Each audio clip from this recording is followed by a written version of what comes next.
Well, apparently the AI is more complicated than I first envisioned. It's more than 10 minutes. So we were at if there's no VP to reach for the AI, no enemy to reach, then go to friends, basically. Um, Step 7 is already near an ally, nothing to attack, then try to move to a bridge, town or forest, in this particular order. If already on one, stay put. If such move is not possible, because you're blocked or for some reason, heal the unit one figure. Skip drawing of the other numbers from the head this turn. Okay, now that you have a well. Let's finish it up quickly. The AI attack phase for artillery only if it didn't move this turn. Ignore line of sight, so it can hit anything. Prefers to attack human artillery. The reason for that is that artillery is pretty deadly in the long term. So you want to take out artillery, and then you can focus on the tanks. Infantry, see tank. Tank is considered enemy units you can attack. In case of ties, target unit with least defense. Least defense, that is on hex with least defense. In case of ties, target unit with shortest path to VP, of course. That was the first thing, so maybe I should switch these. In case of ties, target unit that can eliminate the units, so gaining a VP. And T2 for the tank in case of overrun. Overrun only if the new terrain does not provide a lower defense. Your turn. When an AI unit is eliminated, remove the number from the back as well as the number on the board. The AI will flee toward the closest ally unit. When you roll a flag, the AI will have to flee, and the decision tree for fleeing is toward closest unit, and if that is not possible, flee toward the hex with the most defensive terrain. And if that is ambiguous, then flee to border, so that's flank center. And if it's already there, then it will flee towards I don't know. I think this is pretty enough. Memoir rules summary. So set up hexes in the order listed next to the map. That is for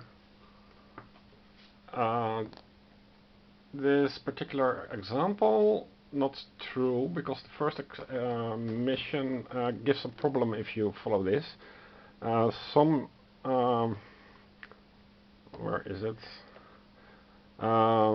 You have to make two rivers, and to make these rivers you have to also use up a city, so you cannot make the cities, so I used villages instead.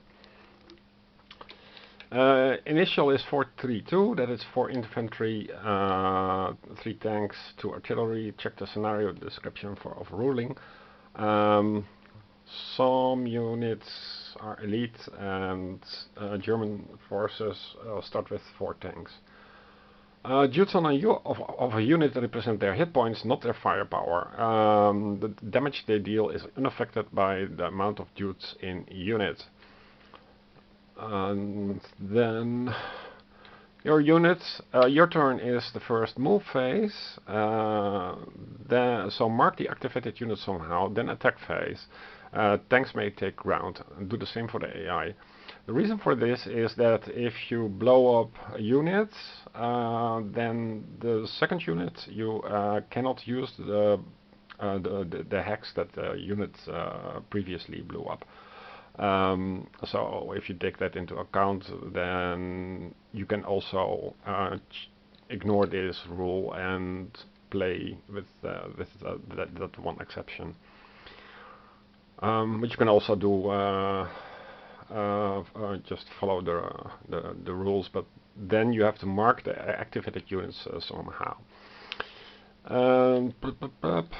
Movement, change of terrain holds movement, retreat is not sideways. This is a mistake I made. For every failure you lose 1 unit. Retreat from sandbag by flag is optional, and if you retreat, remove the sandbag. River hexes are completely forbidden, not just the ones that you can't. It's not just that you can't cross.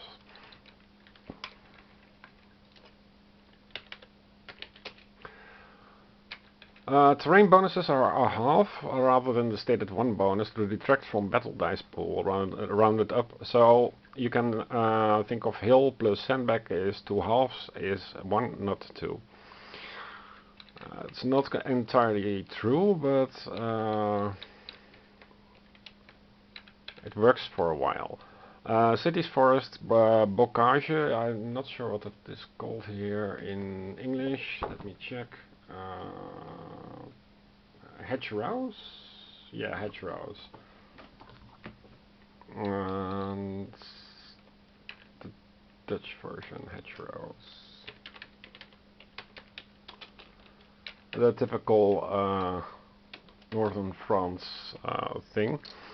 They halt movement, hills do not. Artillery does not bother with line of sight. Line of sight is from hex center points. When line of sight only crosses empty or a hex border, you have line of sight. And then some version history. So let's test this out by not doing anything for the allies. That saves me also the bother of drawing cards and playing them. So actually it's only the AI turn. So let's see what we drew here. Can I zoom?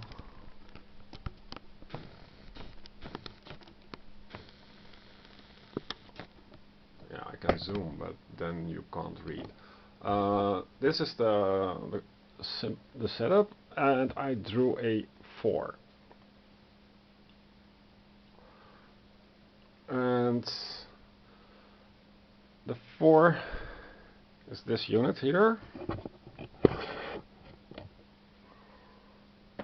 And then what it does, what it normally would do is first the allies would move, but now the allies don't move, and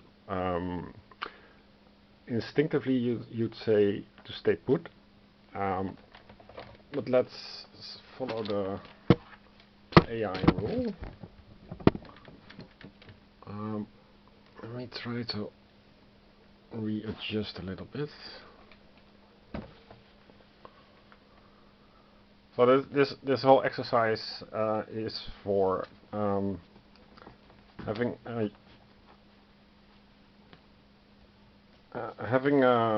opponent that plays a little bit like a human.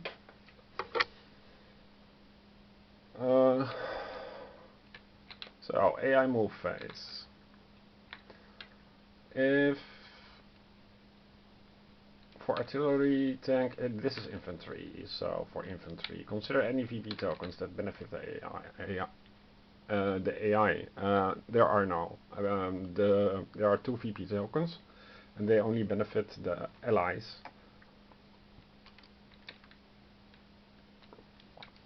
So we skip this, and then no way to reach an AI VP token. So next, consider any VP tokens that benefit the human. Yeah, these in on the right. Determine shortest clear paths from human units to VP token and move to intercept.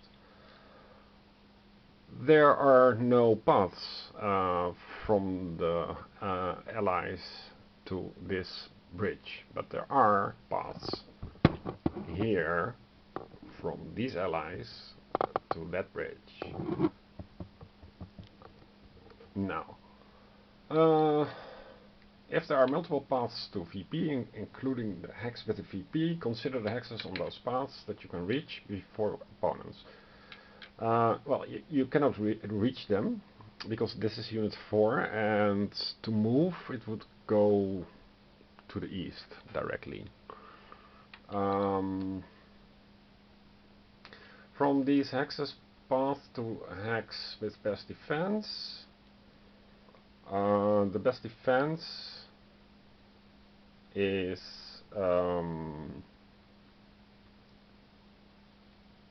normal terrain, because for this unit the shortest path is to go like so. And let's see, if only one path from human to VP, one shortest path.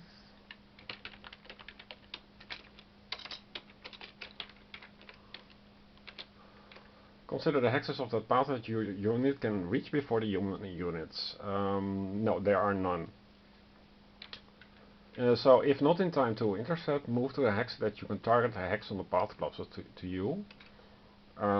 That's also not possible, because 1, 2,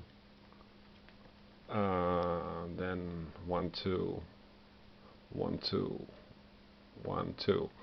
It will never be in time. So if not in time to target,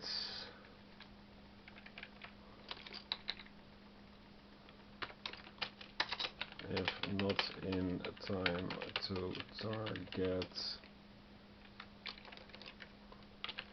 forget about it.